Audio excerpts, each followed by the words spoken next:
Today's program was brought to you by VisitNapaValley.com, the official page for travel to the Napa Valley, America's legendary wine, food, arts, and wellness capital. For more information, visit www.visitnapavalley.com. I'm Greg Blaze, host of Cutting the Curd. You're listening to Heritage Radio Network, broadcasting live from Bushwick, Brooklyn. If you like this program, visit heritageradionetwork.org for thousands more. We talk about food, we talk about music, with musical dudes. Finger on the pulse, snacky tunes.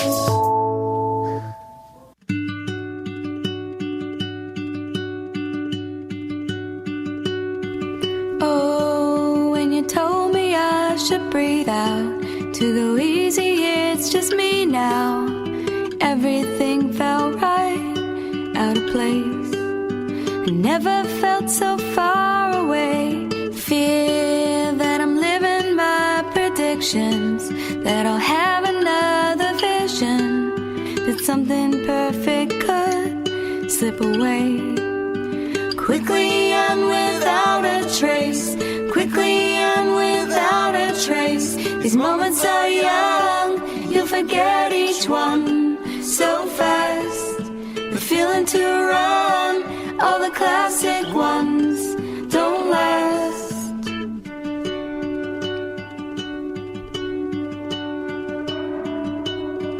No, you don't need your muscle memory. You don't need a wonder, can we?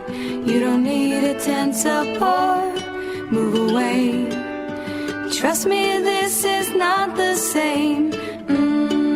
Is there room for what I'm saying? Is there room for me to weigh in? Is there any way for me to explain? This is momentary pain.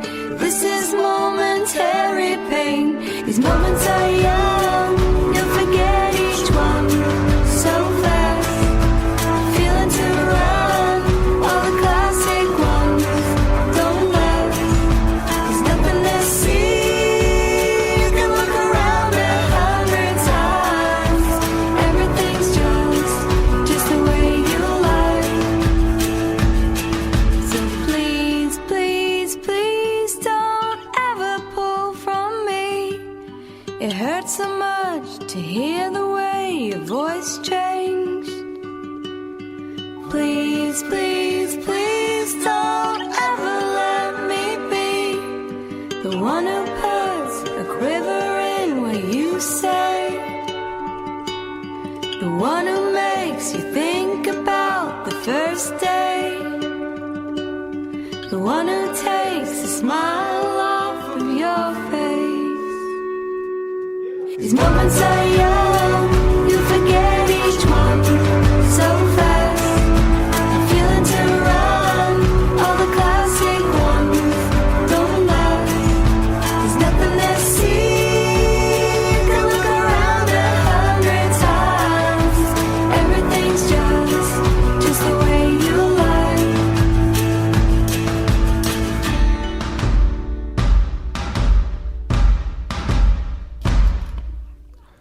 Welcome to Snacky Tunes. That was just Laura and Greg, Muscle Memory, who will be playing live later in studio. Very pretty Sunday song and very spring in my mind, which I'm hoping is what we are moving into. And after this week's, I'm going to say 10-hour snowstorm, I think we're all ready in New York to move on to warmer days. I want to say Happy International Women's Day to all of our female listeners out there. We are big supporters here of women and in food and all arts here just on the show and on Heritage Radio Network. And I want to welcome two of my favorite women in food, Kerry Diamond and Claudia Wu, back to the show, founders of Cherry Bombe and the Jubilee Conference. Welcome back. Thanks, Darren. Good to be here. Yes. Good to be here. Wow. One of you sounds a whole lot more excited. Kerry, thank you for getting off the plane from Charleston, coming straight here. Love that festival down there. It was great, the Charleston Wine and Food Festival. It was my first visit to Charleston and my first visit to the festival. And I don't know if this is everyone's experience, but the second you get to Charleston, you start thinking about how you can relocate to Charleston. Yeah, it's one of those places where you go, New York, especially during colder times. Yeah, especially when you get off the plane and everyone's wearing shorts and preparing back here in New York for the, snowpocalypse. It's one of those cities where you feel that you can get away being a little naughty. I don't know. It does. It like has a little that, more decadent, and everyone's okay with it. Right. It has that same feel as Savannah does. Yes, it does. Those like wink and a nod, like Southern genteel. Like everyone's sort of quarter tipsy all the time. I was going to say the same thing. I don't know whether it has to do with all those little alleyways and hidden little pathways you can just get away with more, maybe. Isn't that what life is always about? Just getting with a little bit more than you should. Well, I wanted to have you back on because we had you on last year to announce the inaugural Jubilee Conference, and this year we are back with the second annual because it's official. It's going to be happening this year and every year until, I don't know, forever? Right? It's very ambitious. Forever is a long time. Forever's a long time, yeah. So, before we talk about this year's programming, I know that last year was a preview. And for all those who didn't get to join, how did last year go, and what were the resonating effects of the Jubilee Conference? Oh, that's a big question. I mean, look, if you talk about getting, easy reservations at the Spotted Pig, and that was the resonating effect. I mean, the conference, we ran the conference, so we're kind of biased, obviously, but I think it went great, especially given how quickly we put it together last year. I mean, the whole thing really came together very quickly, but it just wound up being a really amazing, emotional day. And I think everybody there just really responded to the programming and the speakers. The food was great. I mean, everything just went really smoothly, shockingly, since none of us had done a conference before. Shockingly. Everyone kept saying, who is your event planner? And we're like, what? And we do have to mention our third partner in Jubilee, Christina Knowlton. Shout out. Totally. We could not do the conference without Christina. She's a pro, yeah. Is she the glue, the tape, the duct tape, the everything? She's our everything. What was the biggest takeaway for you personally, or the one that you took away from both maybe an event point of view or having that many women in the room who work in food that surprised even the people who were the biggest supporters of women in food? I think it was the level of I think it was how personal the conversations got. I mean, one of the ones that I think everybody responded to was Christine Mulkey's panel with the chefs Suzanne Goen and Gabrielle Hamilton. And it was all about how to have a family and actually have a job in this industry, or how to have a job and actually have a family, whichever way you want to come at it. And Christine actually brought her baby on stage, which was amazing and really illustrated sort of the struggle. I think one of the nicest things for me happened about a week ago. There's a chef in Asheville named Katie Button, and Katie was having a baby, and she was saying she was sorry she couldn't come to Jubilee because she was about to give birth. And I was like, okay, that's a good reason. And I said, oh my God, I didn't even know you were pregnant. And she said, well, at Jubilee last year, it was really inspiring hearing people like Suzanne and Gabrielle, who I really look up to, talk about how they deal with everything. And she said that she realized there would never be a great time to figure it all out, and maybe there was no figuring it all out, and she just decided then that she wanted to start a family. And I was like, wow, a baby came out of Jubilee. Wow. I mean, it doesn't get better than that. I believe that the baby should be named Jubilee then. That's a good name for a baby. A female strong, if it's a girl. Especially Southern. Southern? Oh my gosh. Yeah. Jubilee's a cute name for a baby, sure. And what about the press? Because I know that it was in partial response to the whole clusterfuck that was the Time article of the gods of food.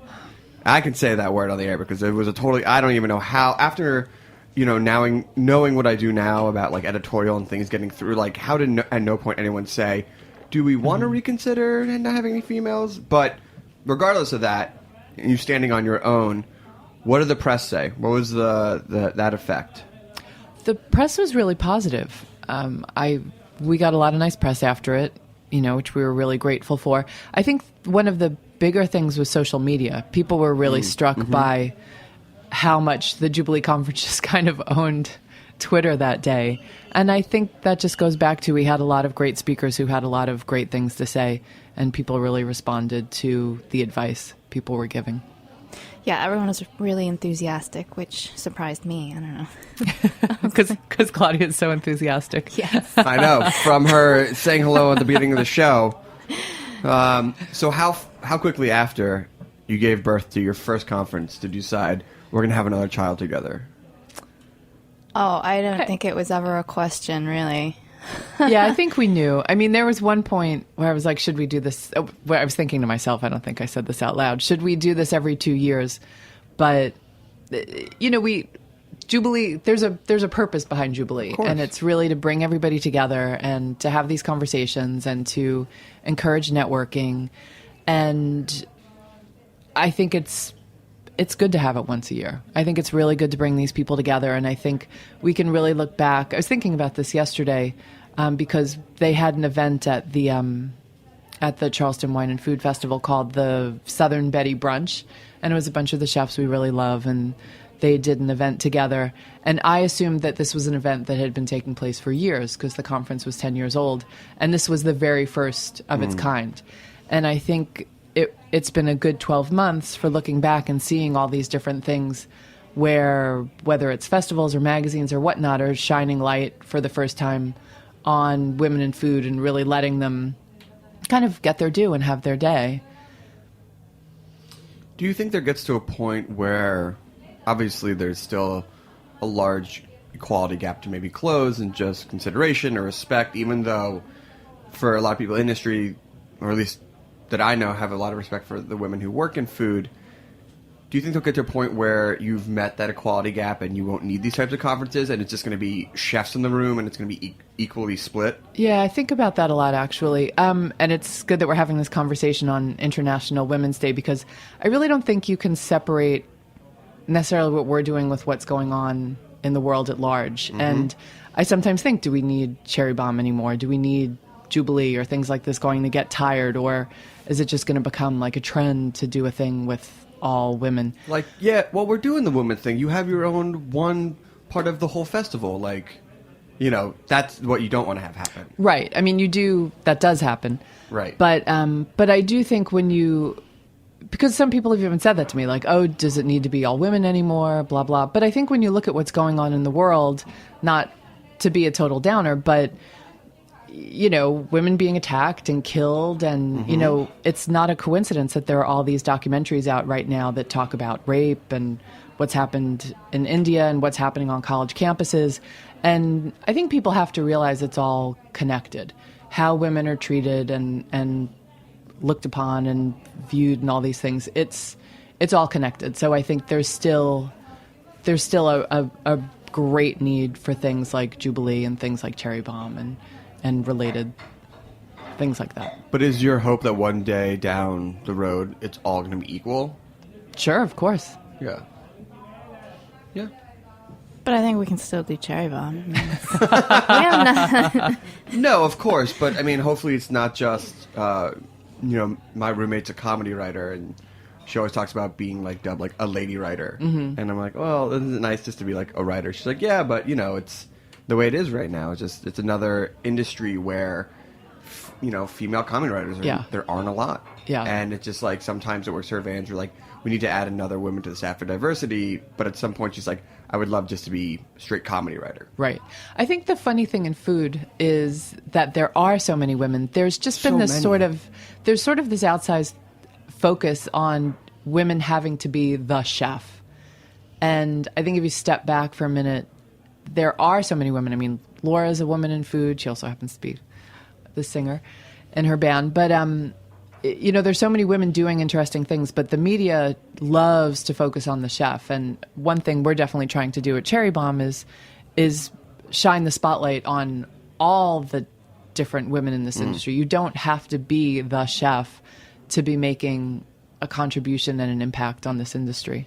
Laura, as a founder of Van Loon Ice Cream, and how do you feel about being a woman in food? I mean, because you have hands down one of the most, if not the most successful artisanal ice cream businesses in the country. Have you felt that being a woman or anything like that has been a big part of it? And have you found yourself as a symbol for other women trying to get into food. Yeah, I feel like I've received like a good amount of attention for being a woman in the company. I have 2 male partners, and I feel like sometimes the spotlight is shone on sort of them as brothers, but often like people will try and kind of turn the spotlight onto me as a woman in the industry because there doesn't appear to be as many. But from my experience, I mean, we have a restaurant as well, and our first chef was a woman. We're onto our 3rd chef now. They've both been men, but our head of production is a woman. So, you know, I find there's definitely like a lot of women in the industry surrounding me. And I find most of the women in the industry, they're more, maybe it's because they have to be the ball busters and the, like, you know, take no shit from anybody, but they're the toughest people that I know. I don't know if I agree with that across the board, but... Okay. I feel like I often have to play bad cop in the trio. Maybe that's what it is. Yeah. Yeah. And do you find, and we'll take a quick musical break and talk about the company, but do you find in social media that maybe they're drawn to the male chefs because they play up that, like, gregarious, international, boozy, like, decadent type of lifestyle? It's accepted from the male community, where that you don't see a lot of, like, you know, there's no female Chang going out with James Murphy and Aziz Ansari to these, like, you know, Japanese trips where they're eating and Peter Mahan's writing about it. Do you think that if there's more female figures like that, they would start getting more equal because it's more of just, there's a story there, or do you find that women shouldn't be going down that route or don't have to or don't want to? I think you should follow your own path and, you know, just do what comes naturally to you.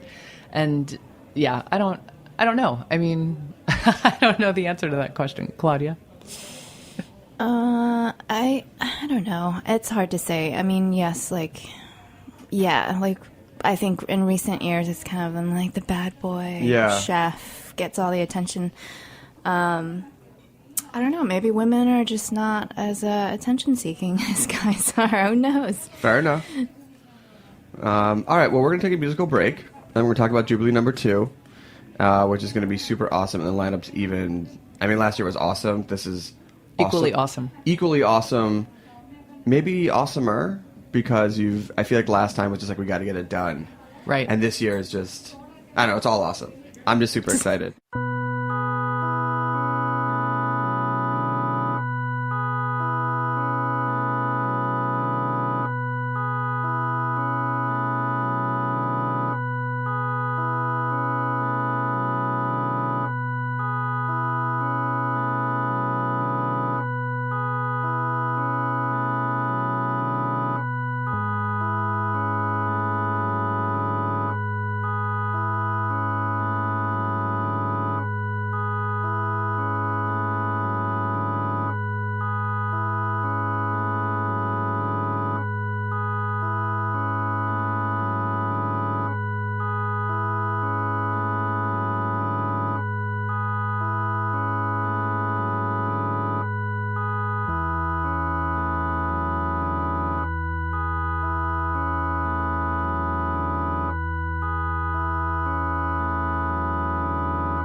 Oh man, that takes me back to being in love with girls who didn't even know I existed. Aw. It's fine. I mean, We love you.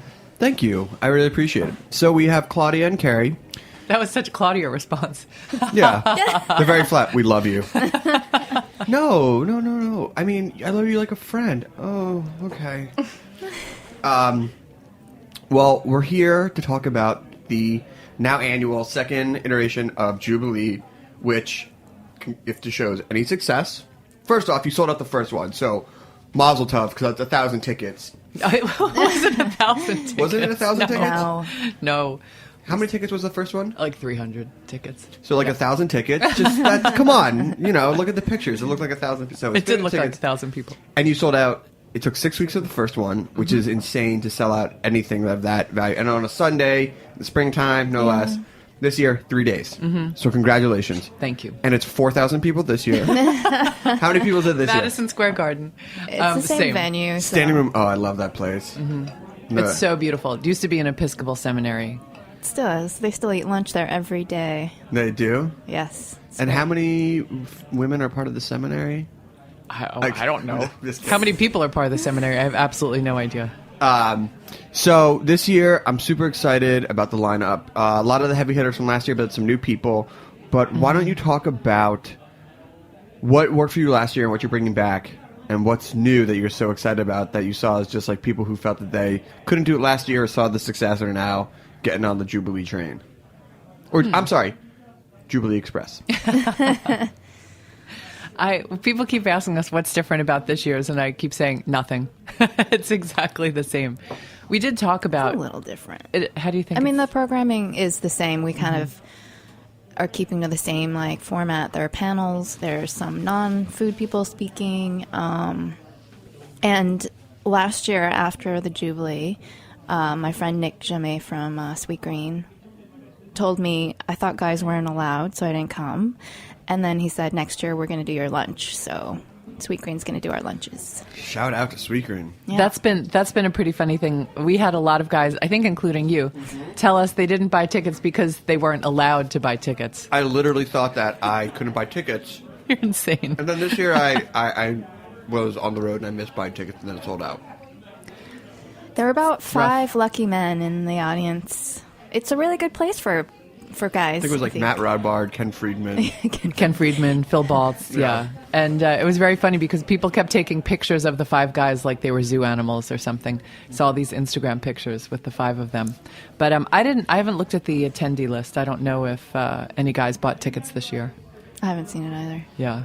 Who knows? We'll find out. We'll find out. Ken Friedman told me he's coming again.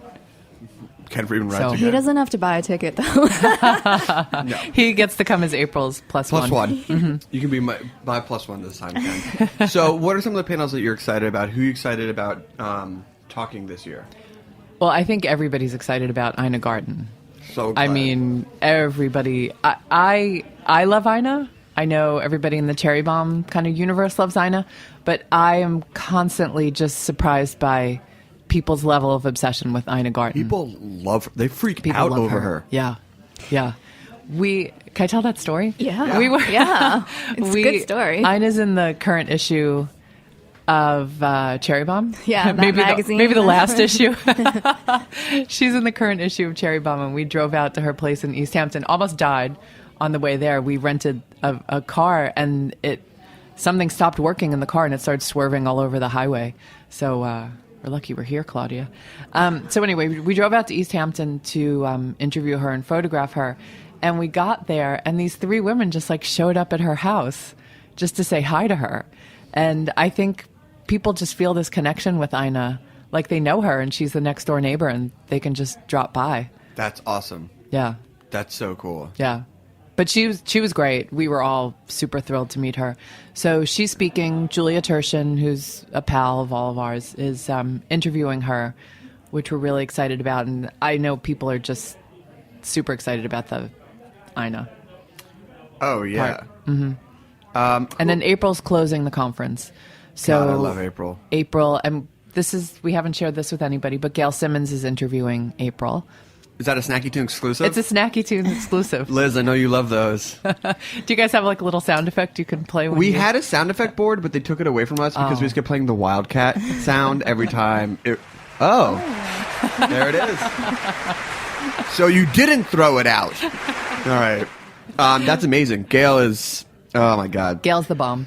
If I was a little bit older and she was a little bit younger and she even knew I existed, it's like high school over again. Hi, Gail.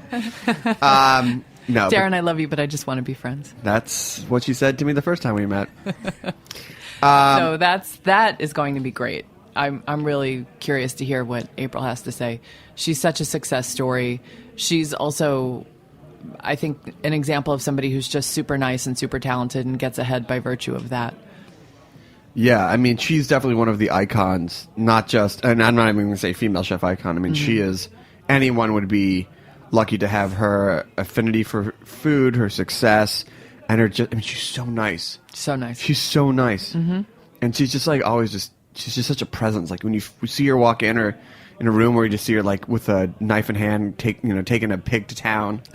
Well, delicious town. I haven't seen that in person, but it's kind of like Alice Waters in that sense. Oh my God. I feel like they're just people in this industry who have presence and gravitas and deserve your respect. It's just so crazy to think about like the Alice Waters and Julia Childs and things like that. Like how many women have been who've really put food on the map in such a public mainstream way that like how that's just not even, I'm not saying not recognized, but how there's still a gap on like so much of like the people who had made food a conversation for many Americans who've never talked about food or thought about food.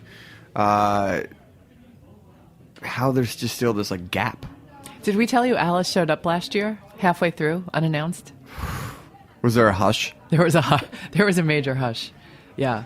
Oh my gosh. At the end of the conference, Ruth Reichel was the closing speaker last year, and at one point, April was in the back of the room the whole time with Ken Friedman. And Alice was in the back.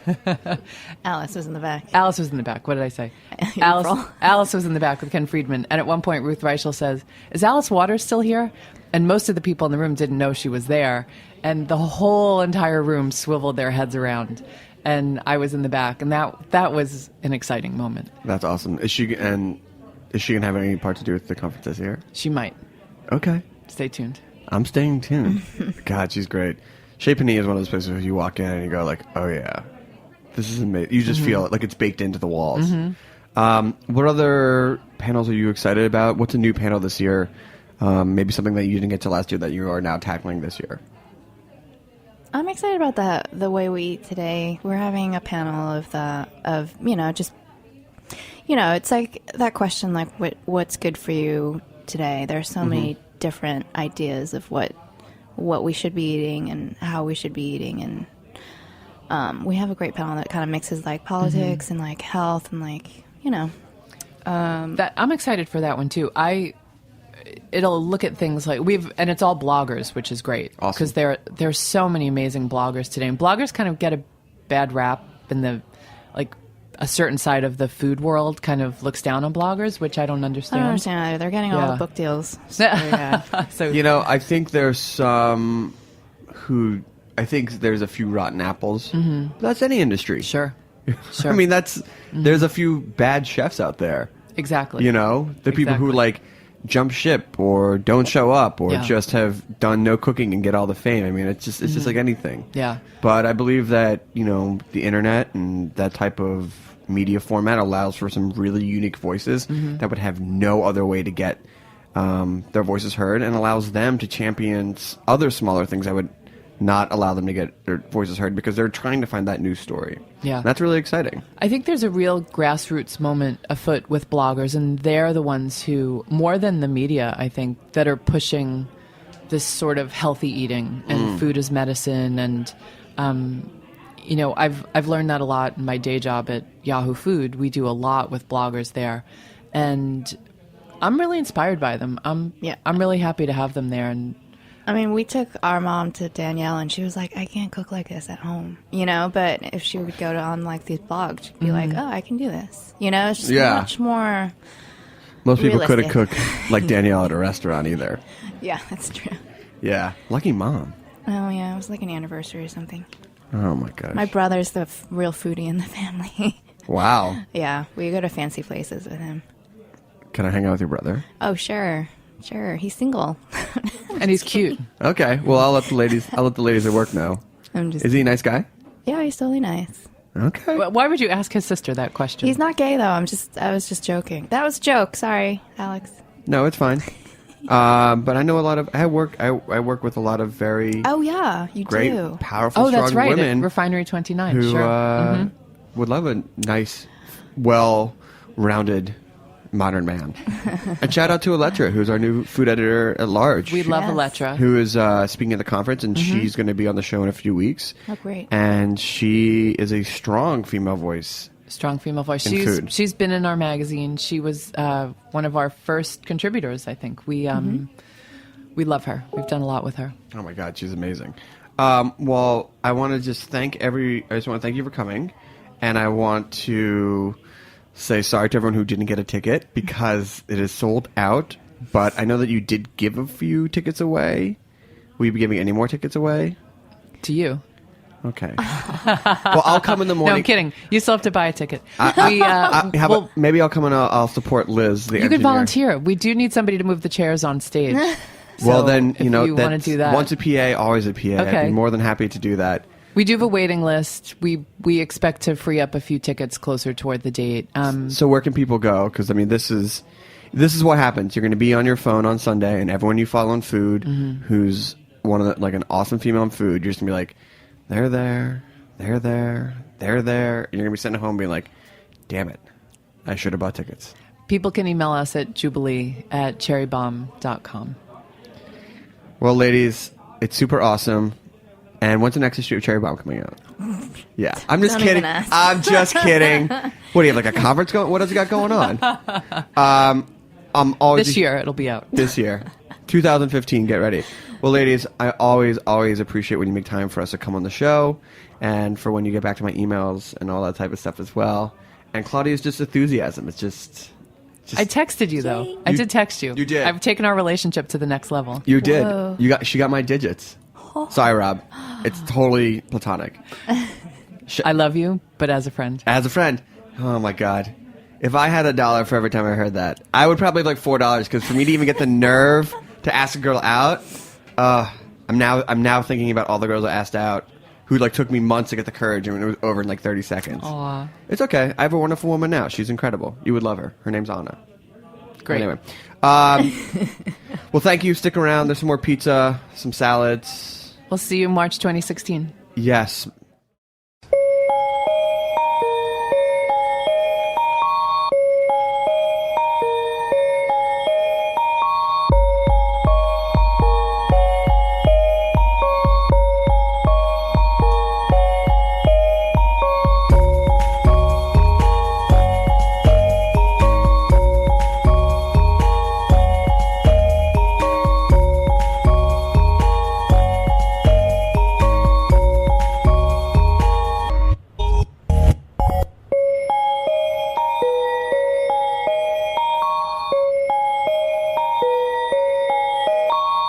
Take me to Hawaii, strap me safely in the air. We will laugh at children as they pull upon my hair. Talk to me neurotic, watching all the people stare. We're too young to be this happy, they're too old to understand. Whoa, oh, oh, oh, oh, oh, oh,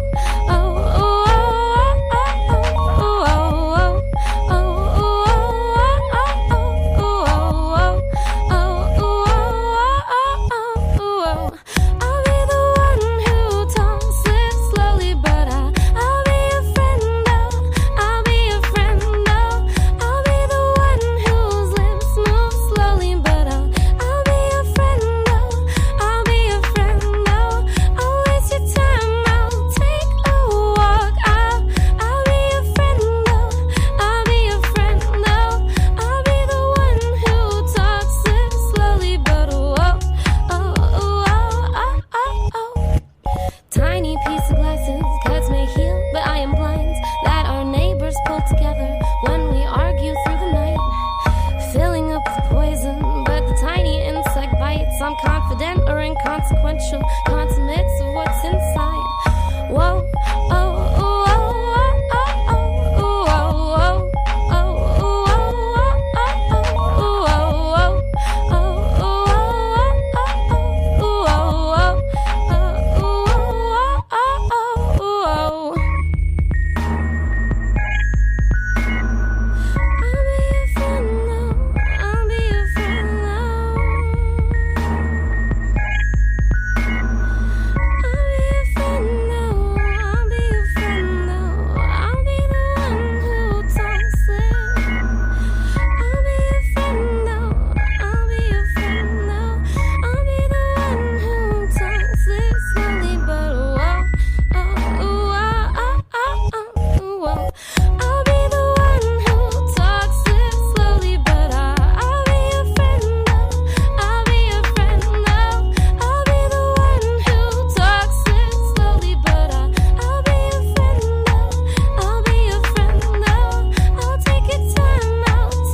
One thing I want to note about the Jubilee Conference, and a shout out to Heritage Radio Network, is that we will be recording the entire conference, and it will be available at a later date after the conference itself here on Heritage Radio Network. I know Liz, our producer, will be out there recording it for the day. To the studio, we've already welcomed them, but an official welcome, Lauren and Greg. Hello. Hello. Interesting band name. Where did you get it from? That's a great question, first of all. We just started playing open mics at first. Shout them out. Where? The first one was at a place, it was called Potion, but it was at Brooklyn Fireproof. Okay. That was our first ever open mic. But I think they've since moved. I don't think they do it there. Or even, I don't know if they still do it at all. It was kind of like the fortune teller in Big. Like it was there, and then we went back again, and it wasn't there anymore. That's such a good reference. Greg used to just sign us off as Laura and Greg, and then open mics pretty quickly turned into real gigs, and it just felt a little strange to kind of come up with a name, so we just stuck with Laura and Greg. Where's the modern open mic scene in New York and Brooklyn? It's peculiar. Is there a circuit? Like, did you see the same faces? Yeah, you do. There was, I guess Goodbye Blue Monday is closed now, sadly. But we did that one as well, and we definitely saw some of the same faces that you see down at Sidewalk in Alphabet City, which is a real institution for open mics. Now, do people play there until they start getting real gigs, or?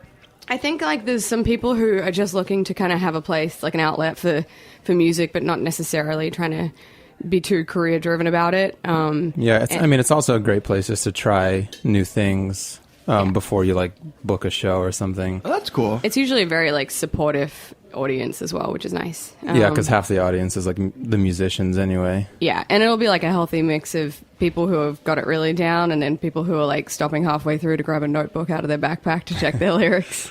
Is it a comedy show where every once in a while a big name shows up?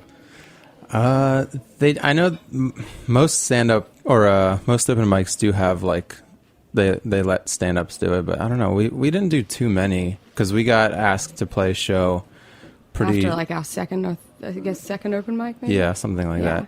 So how did it come together, Greg? Were you buying ice cream and you heard her humming and you're like, I got a guitar? Well, it was over ice cream, actually. It was over ice cream because their first ice cream store was right next to the Manhattan Inn. Oh, yeah. And that you guys just moved. Yeah, we just moved 6 doors down. Right. Which is twice as good as the band 3 doors down. Exactly. That's right. Yeah, and I was just hanging out with some friends at Manhattan Inn, and Laura found out that I was vegan, and she said that she had some new vegan ice cream because it was relatively new at the time, I think. It was a year and a half ago, right? Yeah, it was we just started doing chocolate and vanilla, and I was pretty excited whenever I'd come across a vegan, so I dragged him into the store and got him to try it, and we got to talking about music and made a very loose plan to jam, and Greg actually followed through. Yeah, Greg's really good at...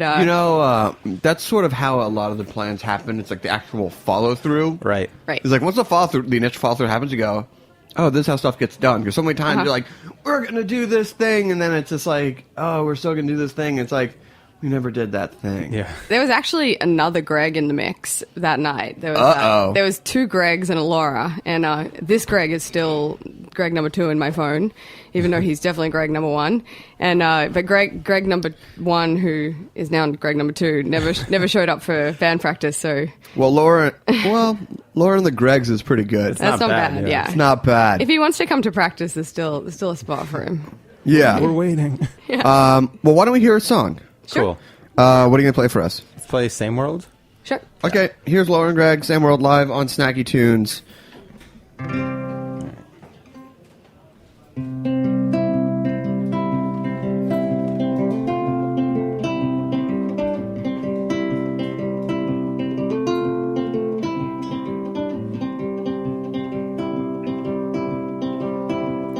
We took a breath from the same world. We saw all the same summer skies.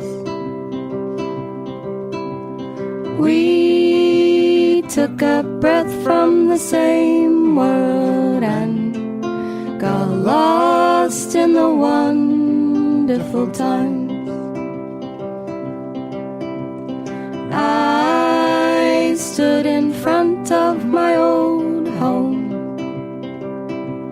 I searched my mind for tired advice. I let the death from the ground grow.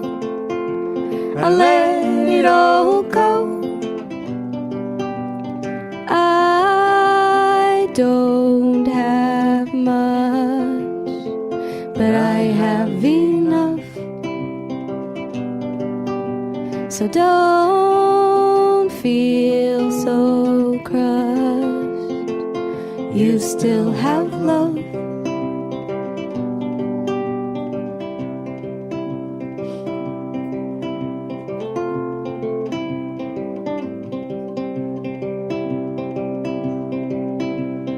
I left New York at midnight. I lied and swore I'd never return.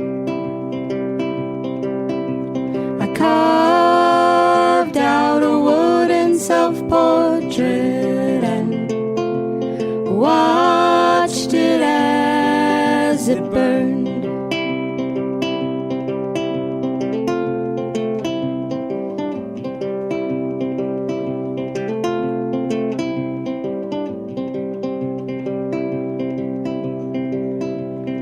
I thought I'd walk on the wild side,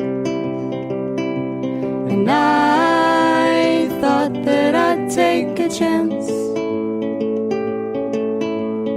All that I took was a long ride. It was the wrong ride. I don't have much, but I have enough. So don't feel so crushed. You still have love.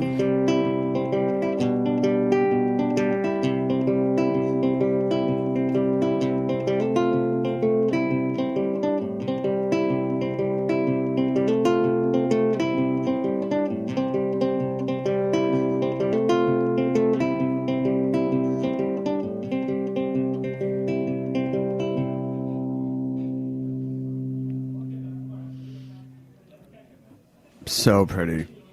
Thank you. Thanks. So, do you guys write over ice cream? Do you get over for like a big Sunday and be like, all right, for every song that you write, you get an extra scoop of ice cream that I like? I think that's how That's it the started. reward system, yeah. We make vegan ice cream as we were talking about before, which is probably much better for the voice than the dairy. So I'm sure. yeah. I'm sure. So how do you write? I mean, is it, two people is a whole different dynamic, but there's a larger band, right? Yeah, we often play with two others. Our recording, we recorded a full length, and it's a lot kind of fuller sounding, and we try to kind of recreate that as much as possible. We can do a pretty good job between the two of us. We have kind of a simple setup right now in here, but live we have a little bit more, and we have two friends that, when they're available, definitely play with us, and it fills it out a whole lot. And one of them, Brandon, actually produced the album, so he has and recorded it. Yeah, so he has such a good understanding of how the songs should sound live, which is awesome. But in terms of writing, some of the material is kind of been Greg's been kicking it around for a while, and then when we got together, we kind of worked out parts for it, and then some of the stuff we write together. And Greg is like an extremely prolific writer, so he's just writing all the time. Yeah, each song kind of comes about differently. So, and is it lyrics first and song then music, or music and lyrics, or is it like a combo of just like? It's usually like very separate. So we'll have like just kind of random lyrics or thoughts written out that aren't really for anything in particular. And just kind of come up with melodies without really having anything in mind, and then kind of flip through some old notebooks and see what fits. That's typically the best route, I think, for us. Yeah, and then I have about 5 chords under my belt, so nice. Sometimes I'll like string that's together more something. Than most people. That's true. So sometimes I'll like kind of mess around and I'll be like, oh, this isn't a song, right? And Greg's like, yeah, that can be a song. That can be a song? Yeah. I've noticed that most of your songs are the same 5 chords. Can you talk about that? We actually have one song. Wait, do we have one song that has, is it like 15 or 20 or something? It's up there. Yeah. It's up there. It's up there. Yeah. That's up there. And then we have some really simple stuff. But Yeah. So you guys been together about a year and a half? yeah, it's probably, that's about right. So and since you got to start playing shows right away, what has been some of the better shows or memorable cool experiences as a band? Any good meals that you shared together? Well, we got to play at Glasslands a bunch, actually, which we were really grateful for because obviously it's one of the fallen heroes of Williamsburg. Such a that whole area. The South Side used to be like, I'm just going to see music there. Totally. So, I mean, I'm like relatively new to music. I mean, I've always sung, but this is my first like proper music project. And so I just like feel really grateful that I got a chance to play at a spot like Glasslands. Yeah, 'cause you get to see so many great bands there, or you were able to when it was open. And it's just awesome to be part of it in any way. Our third show ever, a friend of Greg's from Seattle plays in a band called The Flavor Blue, and they had an issue with their opening act at Mercury Lounge, and he just called Greg up and was like, I don't know what project you're doing at the moment, but I'm sure it's awesome, so do you want to open for us at Mercury Lounge? And that was like our third show, and we were like, wait, sound check? Wait, monitors where we can hear ourselves? This is amazing. What is this? Yeah. But in contrast to that, like there was a place called the Brooklyn Rod and Gun. Have you ever been to that place? Oh my God, that place is so great. Yeah, also closed. But super, What? Yeah, it's gone. It closed in December, just with all the other ones. I did not. I think like everything on Kent is kind of going down. I'm pretty sure Brooklyn Road and Gun are going to try and open up somewhere else, but every time I walked by, I was just like, I guess I didn't get the invite to the coolest party happening tonight. But Yeah, it's that super place cool, was awesome. super small, really good vibe. Always a good crowd. Always a good crowd. Always a Yeah. diverse crowd. I feel like that was definitely like an old school Williamsburg crowd. Like I forgot that like artsy sort of bohemian vibe. Yeah, big time. They had a pretty great beer list. Like if you go in and say what kind of beer do you have, they just had like 2 pieces of cardboard taped together as if it was a menu, and you open it and it just like a Tecate label and like a Budweiser label, like and cut that off was, the Oh my slab box. God. yeah, and just like duct tape to the cardboard. It's really good. Yeah, it's a special place. Yeah. That's a real special place. Do you want to play a song? Yeah. Something reminiscent of Williamsburg gone by. Yeah, we'll do Forever for sure. Yeah, this is Forever Sure. It's the title track of our record that's going to be out May 12 on digital and vinyl. That's right. Awesome. Here we go, live on Snacky Tunes.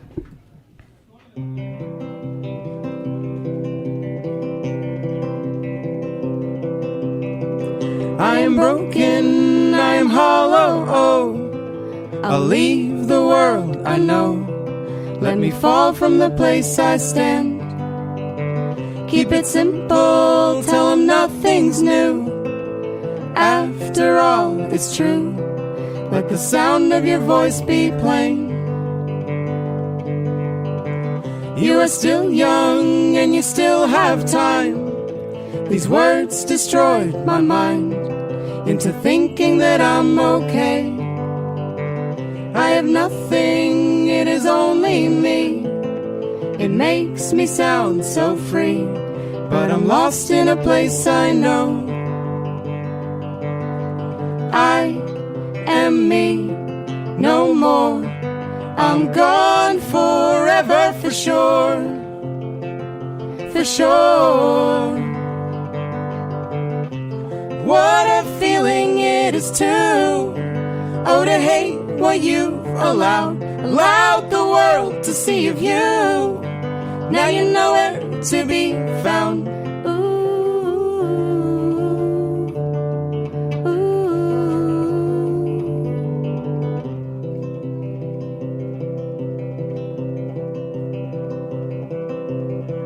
Let your chest sink, let your eyes sink too. Let the world pass through till you find what you can't let go. And let the streets die, let the rest go home. Let me be alone with the songs that I just can't sing. I am sorry, this is so not me. I know how it must seem when you can't even fake a smile. And if it's over, I am not aware. I struggle and I stare, and I talk to myself all night. I am me, no more. I'm gone forever for sure. For sure. What a feeling it is to, oh, to hate what you allowed the world to see of you. Now you know where to be found.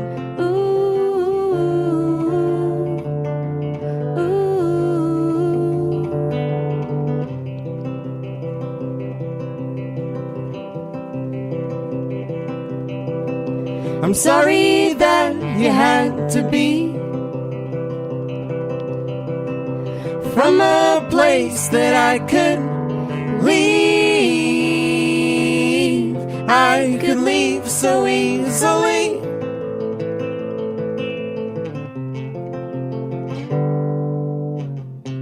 What a feeling it is to, oh, to hate what you allowed the world to see of you.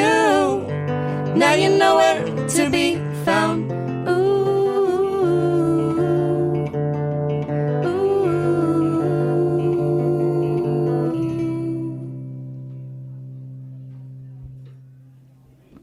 Awesome. Thanks. Thank you. A little bittersweet, little tenderness in there in that one. A little bit. A little bit. So the new album's coming out. Yes. First album. First album. Mm-hmm. How is your first child looking?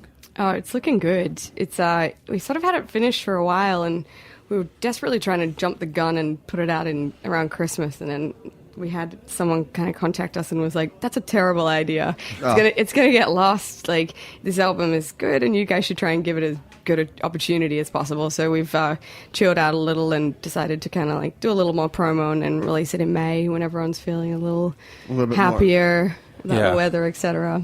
So that we can depress them with our songs. I don't consider music depressing.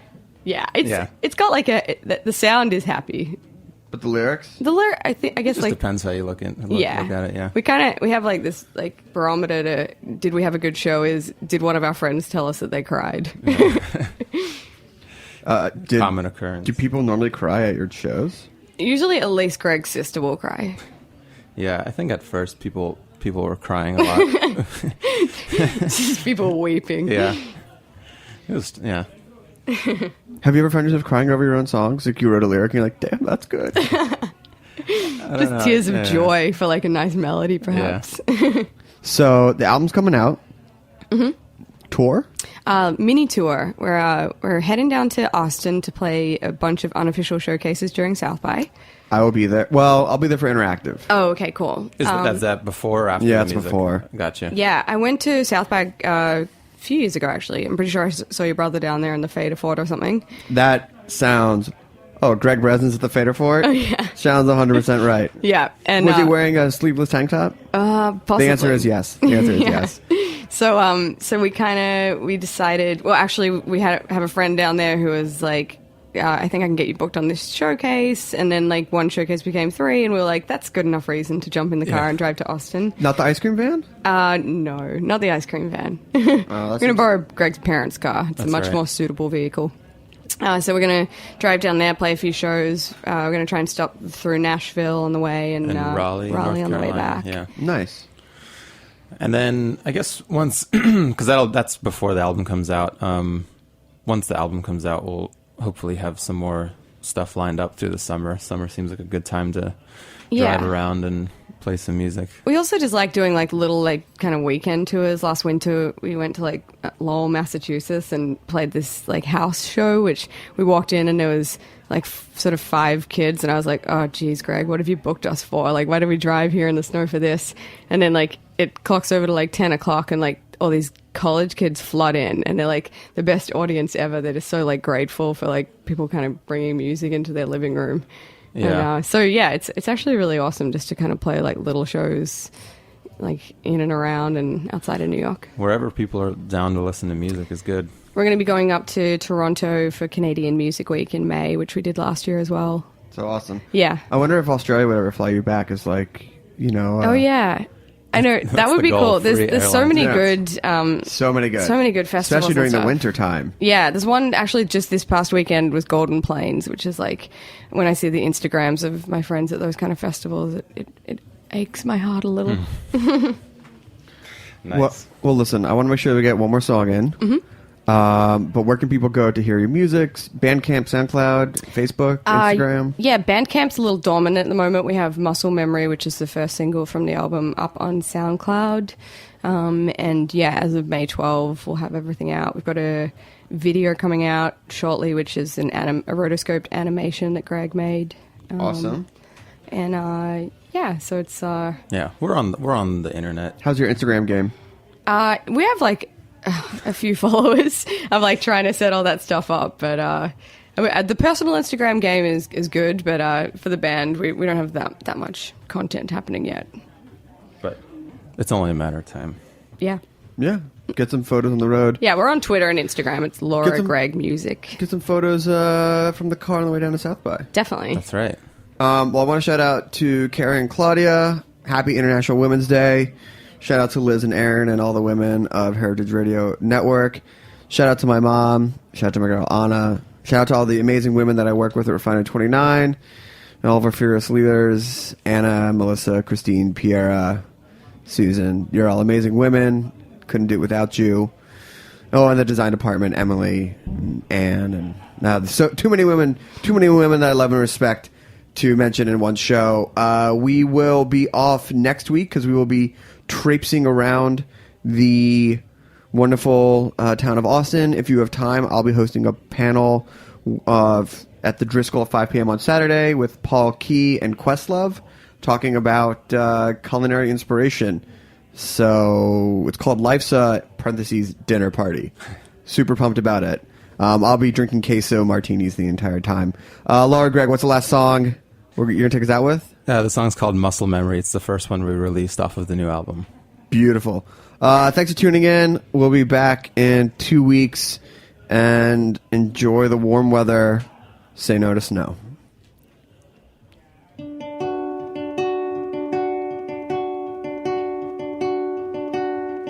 Oh, when you told me I should breathe out to go easy, it's just me now. Everything felt right, out of place. I never felt so far away. Fear that I'm living my predictions, that I'll have another vision, that something perfect could slip away. Quickly and without a trace, quickly and without a trace. These moments are young, you'll forget each one so fast. The feeling to run, all the classic ones don't last.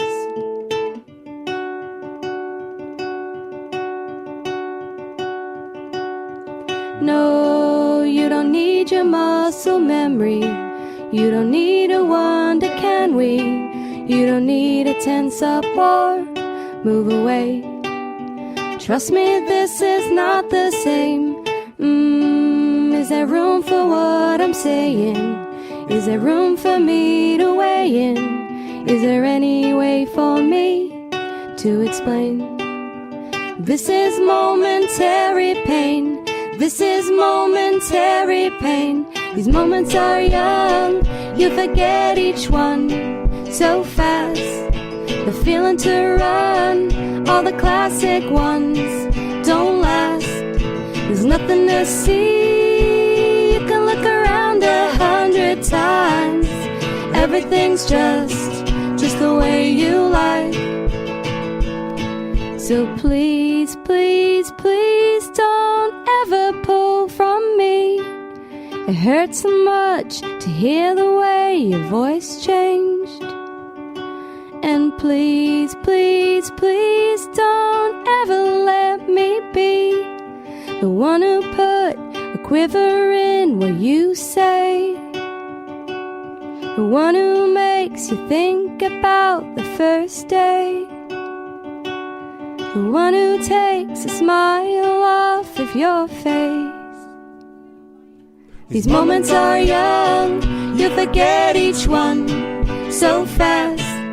The feeling to run, all the classic ones don't last. There's nothing to see, you can look around 100 times. Everything's just the way you like. Thanks for listening to this program on heritageradionetwork.org.